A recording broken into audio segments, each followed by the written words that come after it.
Friends, सबको नमस्ते। स्वागत है आप लोगों का यूट्यूब चैनल ई ज्ञान दीप में। तो फ्रेंड्स, आज हम एक आर्टिकल डिस्कस करेंगे और ये आर्टिकल बहुत अच्छा है जो कि स्वास्थ्य ढांचा सुधारने का सुनहरा मौका इस टॉपिक पे ही है।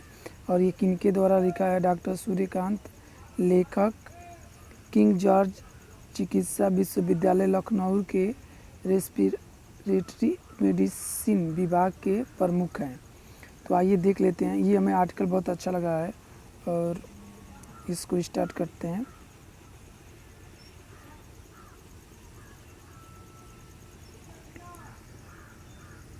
पूरी दुनिया इन दिनों कोविड-19 नामक महामारी से जूझ रही है। इसका इलाज खोजने के लिए विश्व भर के वैज्ञानिक रात दिन एक किए हैं।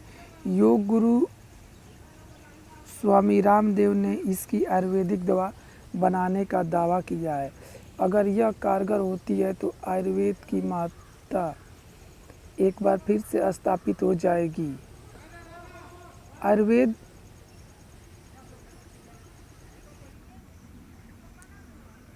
आयुर्वेद दुनिया की सबसे पुरानी चिकित्सा विद्या है।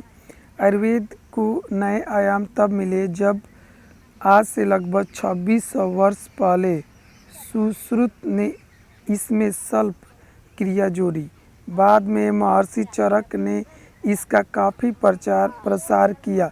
सुश्रुत एवं चरक द्वारा बनाए गए मानक शुद्ध पद्धतियों धीरे धीरे पूरे विश्व में विभिन्न चिकित्सा पद्धतियों के सूत्रधार बने। आज से 2300 वर्ष पहले ग्रीक के विद्वान हिप्पोक्रेटस ने भी चिकित्सा के कुछ सूत्र प्रतिपादित किए जो आगे चलकर आधुनिक चिकित्सा के आधार बने। इसे बाद में एलोपैथी मेडिसिन नाम दिया गया। 16वीं शताब्दी से आधुनिक चिकित्सा भारत में आई।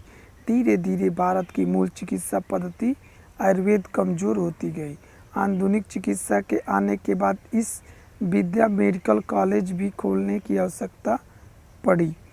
इसी क्रम में फ्रेंच उपनिवेश के अधीन पांडिचेरी में 1823 में भारत ही नहीं बल्कि एशिया का सबसे पहला मेडिकल कॉलेज खोला गया। इसके बाद पुर्तगाली उपनिवेश के अंतर्गत गोवा में स्थापित रॉयल हॉस्पिटल को 1842 में मेडिकल कॉलेज में विकसित किया गया। तत्पश्चात ब्रिटिश शासकों ने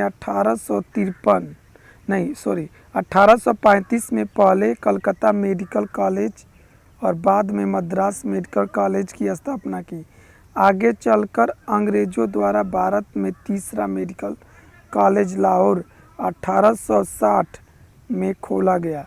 इस श्रृंखला में मेडिकल शिक्षा को आगे बढ़ाने के लिए अंग्रेज़ों ने किंग्स जॉर्ज पंचम 1905 में आगमन के अवसर पर भारत के 7 medical college king George medical का शिलान्यास किया। चलते हैं नेक्स्ट।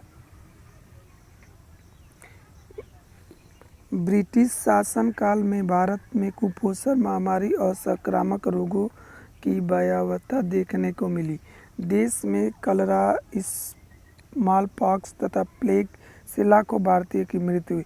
शायद यही कारण था कि अंग्रेज़ों ने देश की चिकित्सा व्यवस्था को सुदृढ़ किया।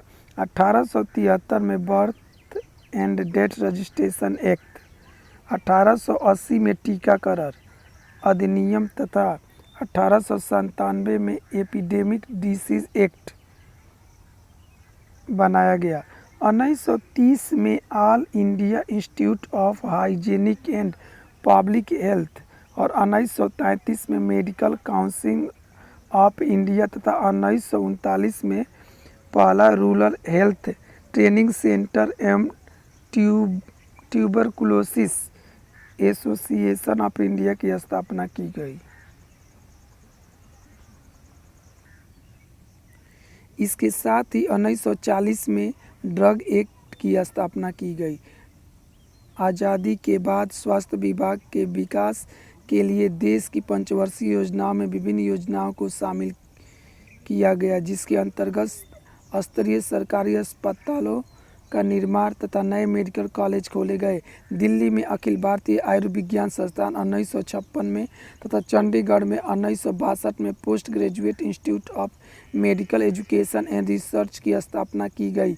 इसके पश्चात चिकित्सा के क्षेत्र में प्रगति काफ़ी धीमी रही और 2004 में अटल बिहारी वाजपेयी के प्रधानमंत्री काल में 6 नए आयुर्विज्ञान संस्थान की नींव रखी गई जो 2012 में कार्यरत हो पाए। 2013 में एक अखिल भारतीय आयुर्विज्ञान संस्थान की नींव रायबरेली में रखी गई।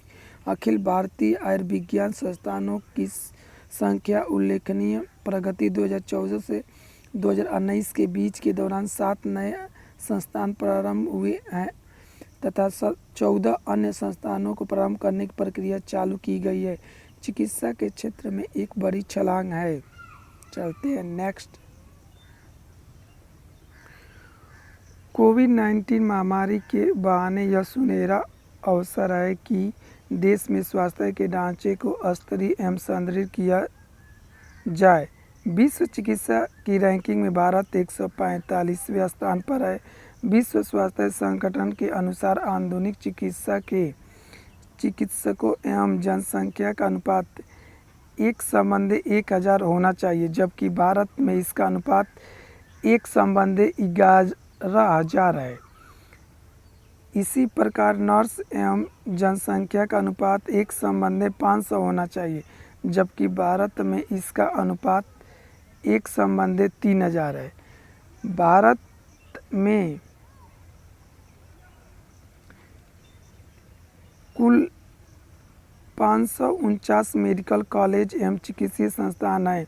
556 डेंटल कॉलेज हैं, जिनमें प्रतिवर्ष MBBS में प्रवेश लेने वालों छात्रों की संख्या 78,333 एवं BDS में प्रवेश लेने वाले छात्रों की संख्या 26,960 है। भारत में कुल 4035 सरकारी हॉस्पिटल एवं 27,951 डिस्पेंसरी संचालित है। ग्रामीण क्षेत्रों में 5,624 कम्युनिटी हेल्थ सेंटर एवं 25,743 प्राइमरी हेल्थ सेंटर और 1,58,417 सब सेंटर कार्यरत हैं। सेंट्रल गवर्नमेंट हेल्थ स्कीम के अंतर्गत 37 शहरों में 288 एपिडेमिक एवं 85 आयुष डिस्पेंसरी स्थापित की गई है। भारत में कुल ब्लड बैंक 3108 तथा आई बैंक 469 है।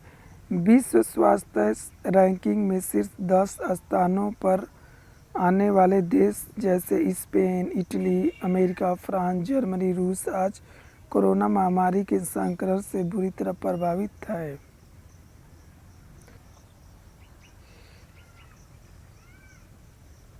इन देशों में चिकित्सा एवं स्वास्थ्य का आधारभूत ढांचा भारत से कहीं बेहतर है, फिर भी महामारी के चलते उनको यह मजबूत ढांचा भी ध्वस्त होता दिख रहा है।